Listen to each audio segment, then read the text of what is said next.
Então, nessa aula, que continua a discussão da imagem e percepção, nós vamos trabalhar uma das escolas de montagem do período clássico, que é a escola francesa, o modo como ela vai trabalhar essa relação entre a imagem e percepção subjetiva e a imagem e percepção objetiva. Quais são os procedimentos, quais são os estilos com os quais a escola francesa ela vai buscar remontar a gênese da imagem e percepção para poder realcançar os vastos campos acentrados da imagem em movimento. Então, relembrando, a escola francesa clássica, nós estamos falando aqui de uma escola que se desenvolveu depois da Primeira Guerra Mundial. Talvez a figura de proa dessa escola seja o Abel Gance, que fez, por exemplo, filmes muito famosos como Napoleão, né? O Antonin Artaud, ele interpreta o Marat nesse filme. A Rua, também, outro filme bem famoso do Gance. Mas ela inclui cineastas como Jean Epstein, o Grémillon, o Marcel Herbier, René Clair, a Germaine Dulac, o Louis Deluc e o próprio Jean Renoir e o Jean Vigo também. São todos cineastas franceses depois da Primeira Guerra Mundial, aí nos anos 20, entrando já nos anos 30. E nós vimos numa aula anterior que o que caracteriza essa escola de montagem, que é a escola francesa, é a majoração do movimento. Se o expressionismo alemão ele grita por mais luz, o grito de guerra da escola francesa é mais movimento, mais motricidade, imprimir mais mobilidade na imagem. E essa maximização, ela se dá por diversos caminhos. Ela se dá, seja por uma mobilização das coisas em cena, né, com danças, bailados, parques de diversões, toda espécie de automatismos mecânicos ou energéticos em cena, mas também passa por procedimentos relacionados à luz, à iluminação, como também pela própria mise-en-scène, que vai buscar somar e juntar os movimentos.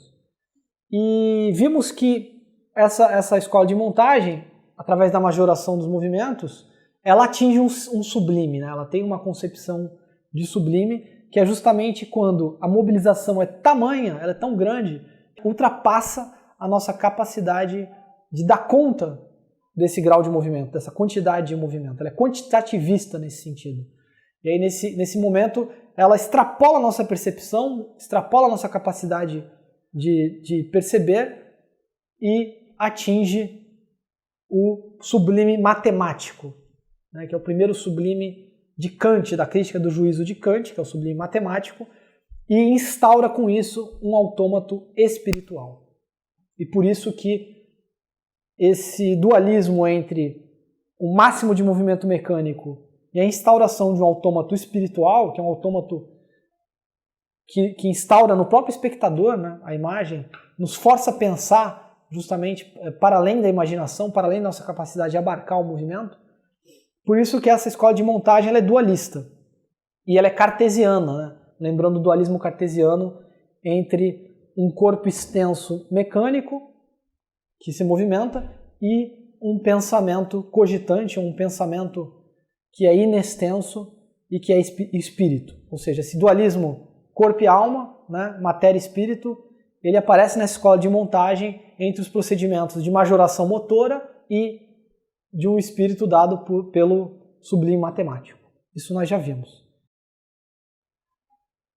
E aí, na medida em que você tem esses dois lados, né, esse dualismo cartesiano da escola francesa de cinema, nós podemos pensar esse dualismo também interno ao próprio movimento.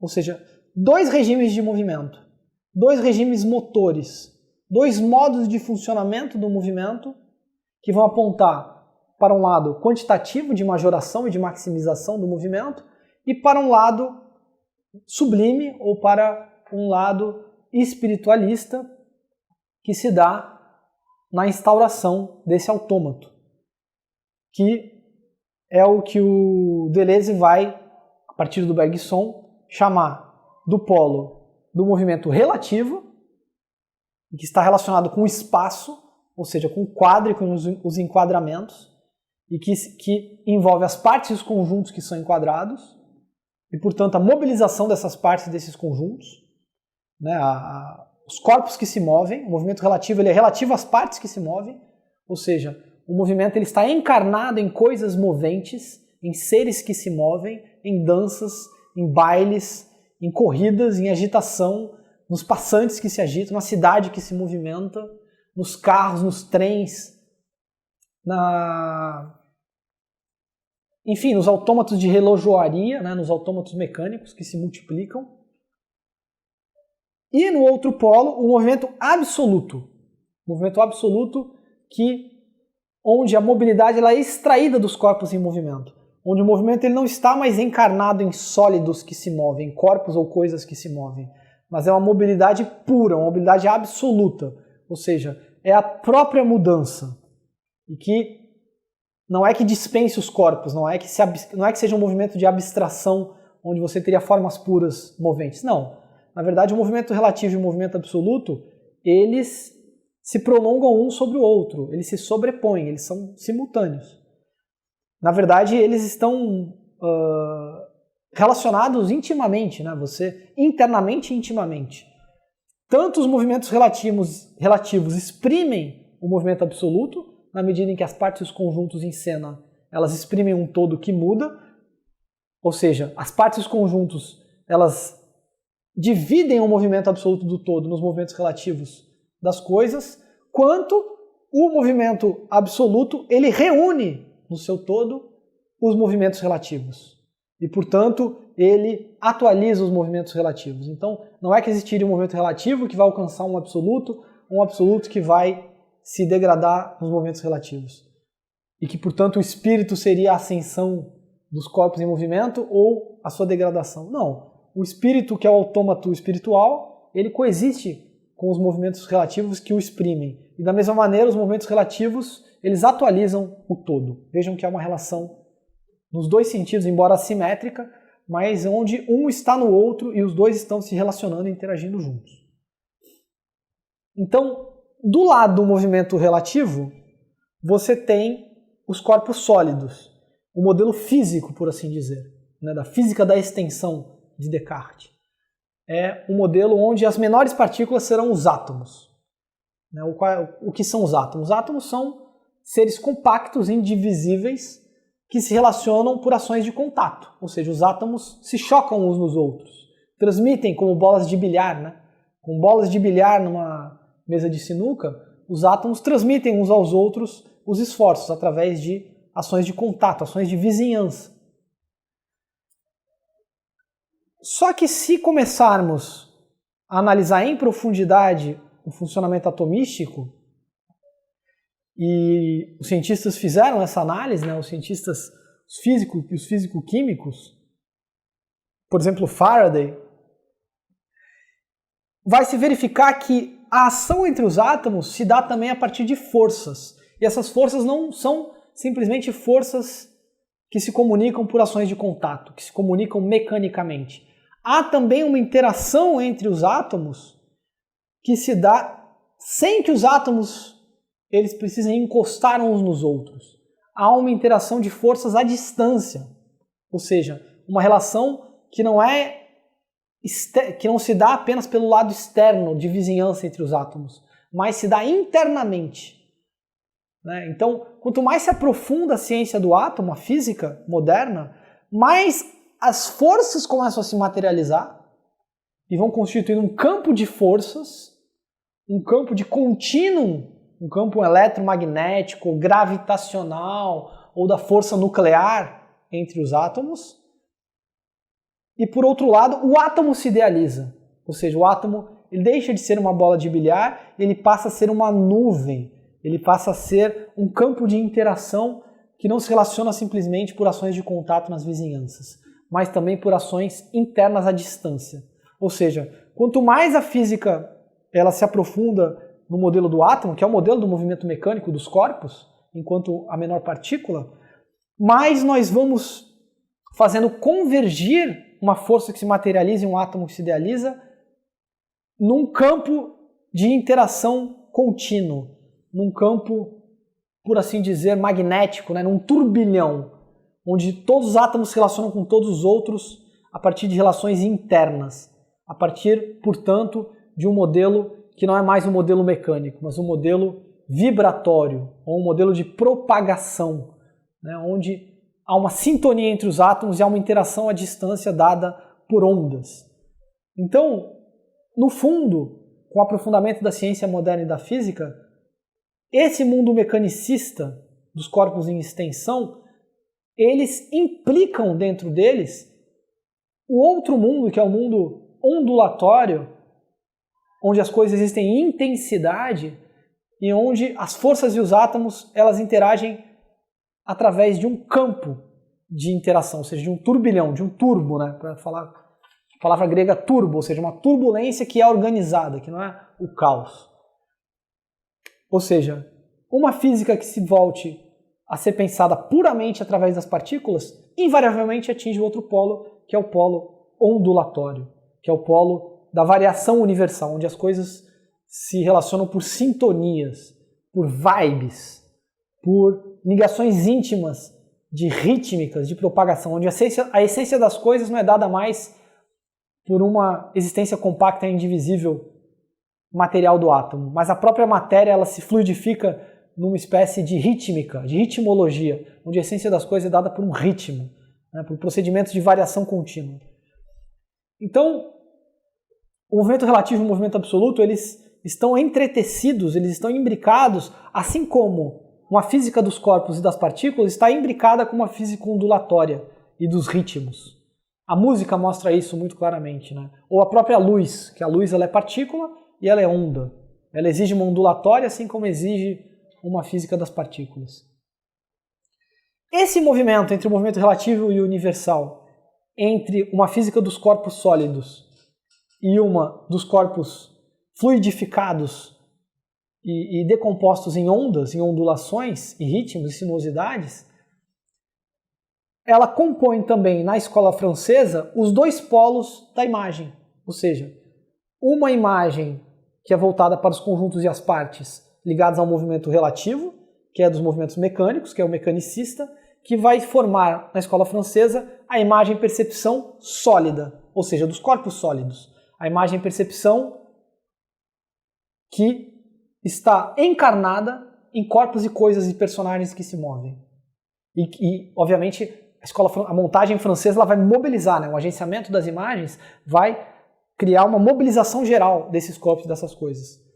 Mas isso está imbricado imediatamente, é simultâneo, não é um depois do outro. Não há uma sucessão, há uma simultaneidade do outro lado no movimento ondulatório, vibrátil, onde justamente os corpos eles perdem os contornos.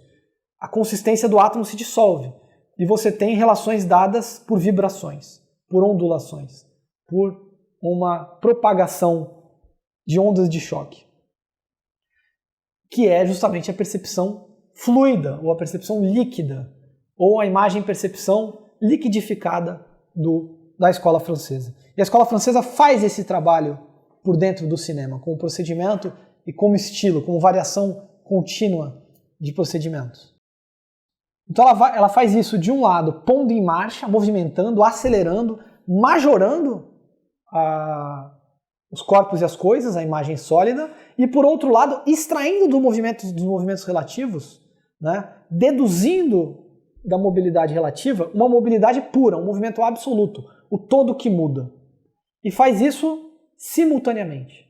Né? Um exemplo está no filme Coração Fiel, do Jean Epstein, que é de 1923, na cena do parque de diversões, daquele arraial popular, que se dá em meados do meio do filme, onde você tem tanto a multiplicação dos movimentos do parque, das pessoas, dos brinquedos, das filas, enfim, da própria câmera que se mobiliza bastante nessa cena, mas por outro lado esse grande autômato mecânico ele exprime um todo que muda, que está relacionado com o melodrama, com o psicológico dos personagens, mas mais do que isso mostra uma consciência, um psicológico da própria imagem, ou seja, um autômato espiritual. Ou seja, o sublime gerado por esse movimento matemático, ele é coexistente com uma alteração no todo. que muda, né? Esse todo que muda que é dado pela montagem. E o Deleuze vai falar, olha, o simultaneísmo do parque, que lembra uma ideia na pintura, que é a ideia do Robert Delaunay, que é justamente o simultaneísmo no próprio quadro da pintura, ele vai permitir uma dissolução de uma matéria sólida, de uma percepção solidificada, na direção dessa matéria ondulatória, né, das figuras luminosas. Um outro exemplo da escola francesa está no filme Variedades, Variété, do André Dupont, que é de 1925, onde tem a cena do music hall, de um show de atrações, onde você tem os trapezistas. E aí a câmera, ela tanto mostra o ponto de vista subjetivo da plateia, quanto o ponto de vista do acrobata em movimento. Um movimento bastante alucinado. E aí, na medida que ela acelera esse movimento, que ela vai majorando a quantidade de movimento, ela vai produzindo uma espécie de esfumação dos corpos sólidos, do que é percebido como coisa, né?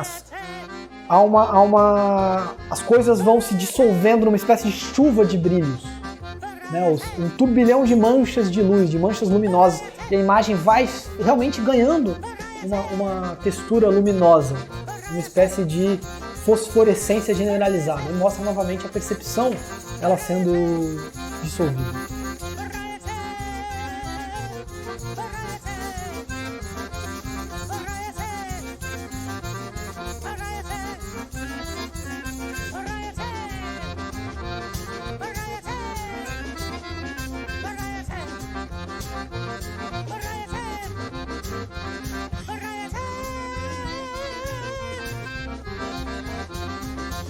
Outra abordagem da escola francesa, nesse mesmo caminho, né, de repercorrer a gênese através da imagem-percepção, e aqui não é da subjetiva para a objetiva como na aula anterior, aqui é da percepção fluida para a percepção, da percepção sólida, perdão, para a percepção fluida, é o gosto pela água. É uma escola que não só retratou muito a água, ou seja, o mar, o rio, né, os faróis, a represa, o curso das águas está muito presente nesses filmes. É tema também de vários filmes, desses filmes franceses, né? Podemos pensar no Jean Renoir, no L'Herbier, no Rémillon. Como fazer da água um regime do movimento. Usar a água como um veículo para desenvolver, através da prática da imagem, um regime de motricidade, né? Um regime fluido, um regime ou fluidificado, né? Onde a percepção ela vai se descentrar nessa direção do escoamento. Então, vai se explorar não só o movimento das águas, fazer da água um veículo para estudar um outro regime do movimento, que é um movimento fluidificado, que é um movimento liquidificado. Ou seja, a trepidação da água, a vibração, a própria ondulatória que se dá no nível molecular a partir da filmagem das águas. E a própria água também como uma espécie de superfície de iluminação, né, de luzimento, onde você pode estudar os brilhos, onde você pode estudar as resplandecências, né, o lado espelhado da água também, como uma espécie de mobilidade pura que eu vou extrair do movimento das águas e da luz, da interação da luz com as águas. E aí tem vários diretores que vão abordar isso, né, o Jean Renoir, o L'Herbier, o próprio Grémillon. Então, o que a escola francesa clássica ela vai fazer? Para trabalhar esses dois polos da imagem-percepção, a imagem-percepção ligada ao movimento relativo, ou seja, aos sólidos, e a imagem-percepção ligada ao movimento absoluto, ou seja, a fluidificação e escoamento, ela vai trabalhar bastante nas zonas de fronteira ou nas zonas de interação entre a terra firme e a água, e o mar ou os rios. E, portanto, algumas figuras vão aparecer várias vezes, né? O farol, os navios, a represa, né? Vários elementos que estão justamente nessas zonas intermédias e fronteiriças entre a água e a terra. E mais do que dois temas em oposição, nós vamos ter dois regimes do movimento que vão trabalhar simultaneamente. Um regime de movimento das águas e um regime de movimento da terra. E aí trabalhar justamente os dois polos da imagem e as interações, que correspondem, segundo Deleuze, aos dois regimes de funcionamento do próprio real. Um regime molar e um regime molecular. Um regime molar que trabalha com corpos sólidos, solidificados, ou seja, indivíduos, coisas físicas, coisas palpáveis, e do outro lado, os turbilhões, e do outro lado, as ondas, e do outro lado, os ritmos, né? O aspecto vibrátil, que é tão real quanto o molar, só que tem um outro regime de funcionamento, que é o regime molecular. E aí o cineasta que melhor exprime essa tendência da escola francesa para o Deleuze é o Jean Vigo, que já é um período mais tardio do período clássico, já nos anos 30, a partir de 1930, que ele filma, né, suas obras principais, onde justamente vai haver todo um drama elemental entre os regimes de funcionamento de água e terra. Talvez o filme onde isso apareça de forma mais clara seja o Atalante, né, que é um filme de 1934, onde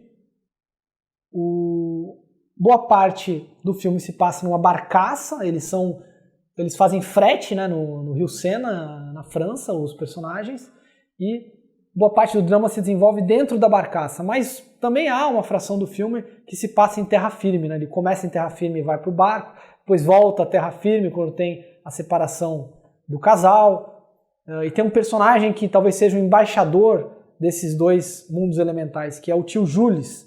O tio Jules, ele é justamente uma figura xamânica, porque ele se territorializa na desterritorialização da barcaça, mas se necessário for, ele se reterritorializa, por exemplo, a buscar a mocinha numa das sequências do filme. É um filme que joga em muitos níveis, em muitas camadas, com essa relação entre terra e mar, entre percepção subjetiva fluida e percepção subjetiva sólida.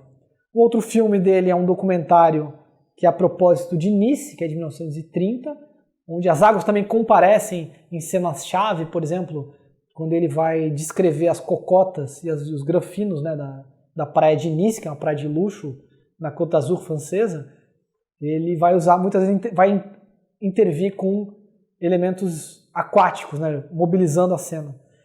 E sobretudo num filme semidocumental que é o Thares, o Rei da Água, que é de 1932, que é com um campeão de natação francês e que justamente é um filme investigativo, onde ele vai estudar a interação do corpo com a água. Ele vai estudar justamente esse balé aquático, essa tentativa esse agenciamento maquínico de organização do corpo na água e da água com o corpo, né? O turbilhão, a hidrodinâmica e a ondulatória envolvidas na natação. É um filme, um exímio tour de force da escola francesa, justamente trabalhando os dois regimes do movimento juntos e através, inclusive com cenas subaquáticas, né? Ele inova também, ele filma algumas cenas com o Thares embaixo d'água. Então, o cinema clássico francês, ele tem como seu rendimento, como um dos seus resultados na fatura desse estilo, o descentramento da percepção, a molecularização da percepção. Sempre, lembrando, ela não se destaca, ela não é uma ascensão, uma sese cinematográfica, ela se mantém ligada aos movimentos relativos da percepção sólida, mas ele consegue abrir essa sanfona, né, esses dois polos, esse acordeão, explorando todo um campo de imagens cada vez mais acentradas, cada vez mais luminosas, cada vez mais vibrátios, né, em busca dessa matéria fluente, essa matéria fluxo que está no plano de Manens.